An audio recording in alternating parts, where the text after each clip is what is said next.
Tahun ini, potensi daya saing Indonesia mengungguli Jepang. Itu diakui oleh lembaga asal Swiss Eropa dalam riset negara paling kompetitif untuk menciptakan dan memelihara lingkungan yang menopang daya saing perusahaan. Riset ini dilakukan oleh Institute of Management Development asal Swiss.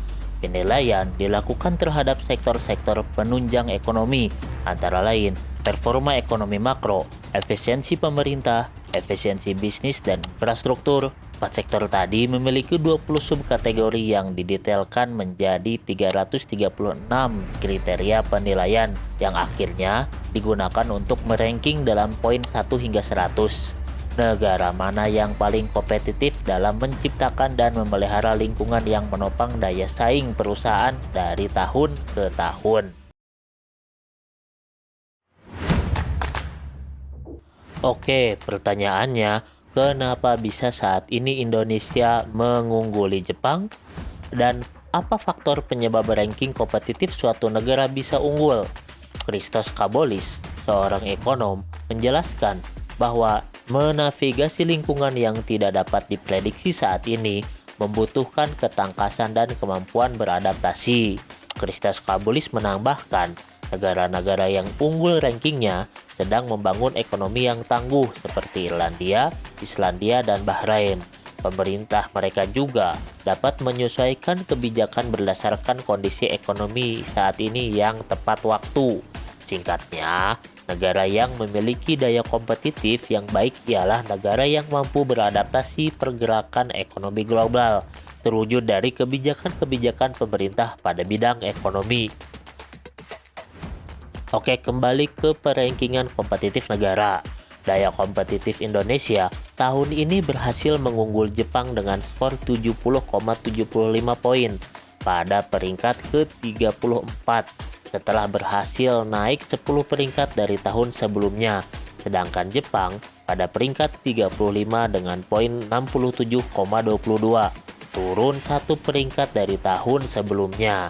Setidaknya terdapat 64 negara yang dinilai dalam indeks daya saing ini. Pada peringkat nomor 1 disandang oleh Norwegia dengan poin 100. Posisi kedua diraih oleh Irlandia dan Swiss pada peringkat ketiga. Sedangkan Singapura wakil Asia menempati peringkat keempat. Dilansir dari statista.com, disebutkan bahwa melihat negara-negara yang rankingnya baik tahun ini ialah kenyataan bahwa mereka semua memiliki penggerak ekonomi yang relatif kecil, namun justru memungkinkan mereka bereaksi lebih cepat dalam ekonomi global yang bergerak cepat saat ini. Nah, Indonesia bisa mengungguli Jepang pada ranking ini bisa dilihat dari penilaian 20 subkategoris tadi. Nah, berikut subkategorinya. Pause aja dulu ya kalau misalnya mau dibaca satu-satu. Di mana 9 subkategori penilaian Indonesia lebih tinggi dari Jepang. Lah, kok 9? Kan berarti ada 11 lagi yang Jepang lebih unggul dari kita. Tunggu dulu, kita lihat dulu 9 sektor itu ya. Antara lain, perdagangan internasional, harga kebutuhan, keuangan masyarakat, kebijakan pajak, produktivitas dan efisiensi, pelamar kerja, implementasi manajemen, sikap dan norma, infrastruktur dasar. Ya, nyatanya ranking perdagangan internasional kita lebih tinggi ketimbang Jepang, dan tentu harga-harga baik barang, bahan dan kebutuhan kita lebih murah ketimbang di negeri Sakura. Tapi dari pengamatan mah ya, yang membuat Indonesia ranking kompetitifnya lebih baik ketimbang Jepang ialah pelamar kerja, produktivitas dan efisiensi, sikap dan norma, dan infrastruktur dasar. Indonesia sudah jelas memiliki stok para pelamar kerja yang banyak, dengan angkatan kerja sekitar 142 juta jiwa. Sudah jelas bukan tandingan Jepang yang total keseluruhan penduduknya aja sekitar 125 juta.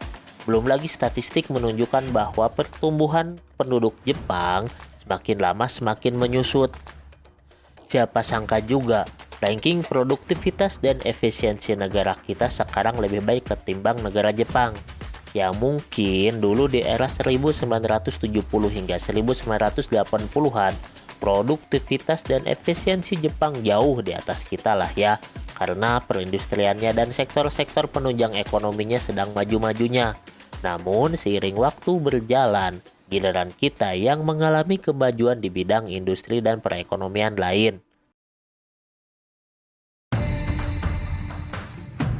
Sikap dan norma pekerja Indonesia diakui baik di negara lain maupun di dalam negeri. Di Jepang sendiri, TKA Indonesia lebih banyak diminati. Di samping lebih mudah mempelajari bahasanya, TKA kita bisa menandingi etos kerja orang Jepang. Sangat inovatif dan mudah mempelajari hal-hal baru. Ya meskipun tetaplah ya namanya orang nggak ada yang sempurna. Infrastruktur dasar memang menjadi modal dalam memajukan ekonomi. Meskipun Jepang memang memiliki infrastruktur dasar lebih masif ketimbang Indonesia, tapi dengan wilayah yang sangat luas dan tersebar juga di kepulauan-kepulauan, seluruh wilayah di Indonesia sudah terfasilitasi dengan infrastruktur seperti jalan, jembatan, pelabuhan hingga bandara dengan cukup baik, sehingga bisa diakses untuk keperluan logistik. Sektor-sektor tersebut yang dinilai sangat vital untuk mendukung lingkungan yang menopang daya saing bagi perusahaan untuk terus berkembang di sebuah negara. Ya, memang sih Jepang tetap unggul di beberapa sektor seperti pendidikan, lingkungan dan kesehatan, infrastruktur teknologi dan pengetahuan, serta kondisi keuangan. Bahkan tak kalah pentingnya ialah legalitas bisnis di Jepang yang rankingnya jauh lebih baik ketimbang di negara kita. Mengingat proses legalitas bisnis yang akurat, cepat, dan efisien sangat mendukung perusahaan untuk segera menjalankan roda perekonomian dan roda usahanya lah ya, supaya cepat-cepat laku. Ya, meskipun gak diizinkan juga legalitasnya supaya bisa beroperasi, prosesnya bisa cepat dan jelas dan segera bisa digantikan oleh perusahaan-perusahaan lain. Kembali pada bahasan bahwa negara yang memiliki daya saing yang tinggi ialah negara dengan kebijakan-kebijakan yang adaptif bagi dinamika perekonomian global, maka dari perankingan ini, langkah tepat Indonesia dalam kebijakan pembangunan memberikan progres yang positif dalam menghadapi perekonomian global. Selain itu, ini menjadi modal yang kuat untuk melangkah menjadi negara ekonomi yang maju, dengan catatan bisa mempertahankan dan memperbaiki setiap keunggulan di sektor-sektor ekonomi tersebut. Itu menurut admin. Kalau menurut kawan-kawan sekalian gimana? Tulis di kolom komentar, oke? Jangan lupa buat like, subscribe, dan share. Akhir kata wassalamualaikum warahmatullahi wabarakatuh. Stay tune terus di Mantan Wibu.